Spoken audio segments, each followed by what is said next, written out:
Hello friends, here I am going to discussing about the topics psychoanalytic turn of Sigmund Freud and the structure of human psyche. Both these topics are as the part of psychoanalytic criticism. First of all, we have to know about what is psychoanalytic criticism. It's a type of criticism that uses theories of psychology to analyze literature. It focuses on the author's state of mind or the state of mind of fictional characters. That is, psychoanalysis of the author, psychoanalysis of the character begins with how and why people behave as they do, aims to interpret art in terms of psychoanalytic concepts and processes, and also unconscious and conscious in character and action. Now I am going to discussing about the topic that I said before, that is a psychoanalytic term by Sigmund Freud. Sigmund Freud is not only invented a whole new discipline and medical model, psychoanalysis, but also generated concepts and ideas that had an enormous impact on literary criticism. Freud emphasized that language concealed, revealed, or modified hidden desires, anxieties, and fears. And he mainly pointed out that desire does not express itself easily. Culture does not allow or facilitate it. We need to pay attention to language and other forms of symbolic expression, gestures, sound, facial expression, and writing, etc. In this, Freud was exploring a link between language and the unconscious. Conscious self projects the kind of image that is culturally and socially acceptable, but the unconscious finds ways and means to express itself too, and this is what literary text and language allows.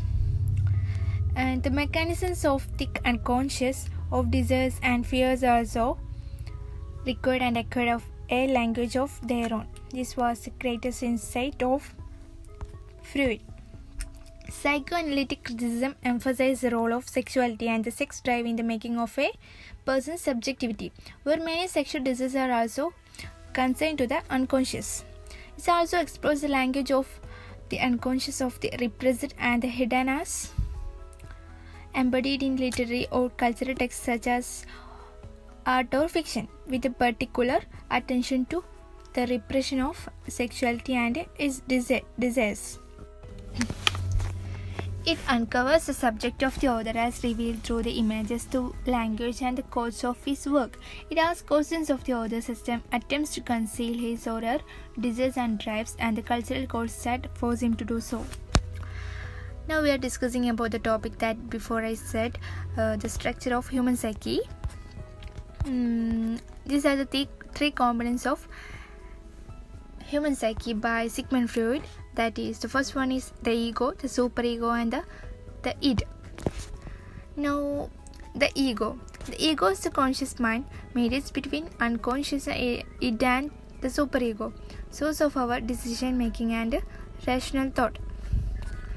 This picture indicates the terms superego, ego, and id.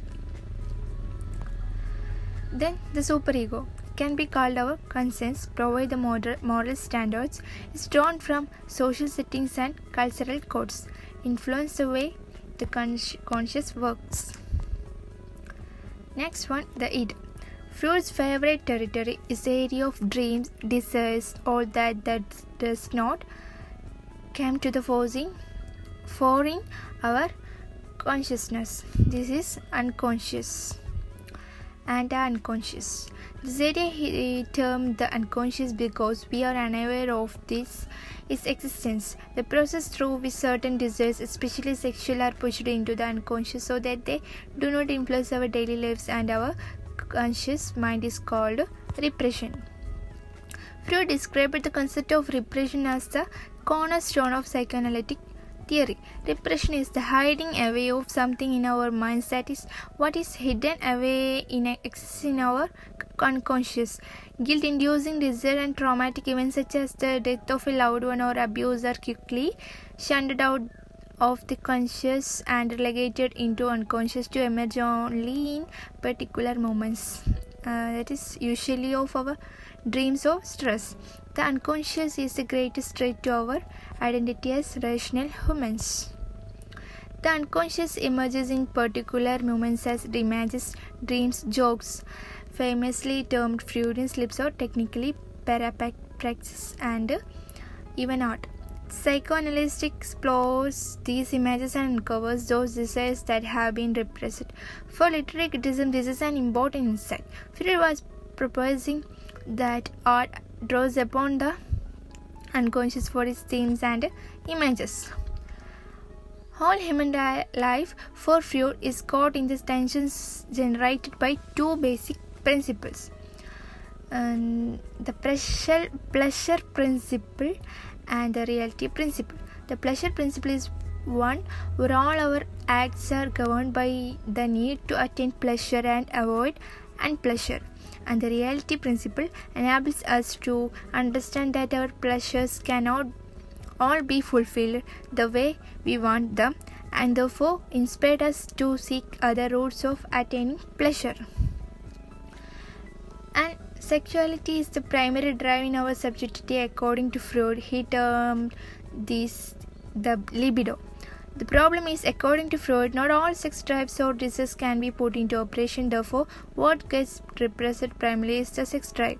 All individuals' sexual identities, hence partly the result of expression of desires and partly the condition caused by a repression of the same.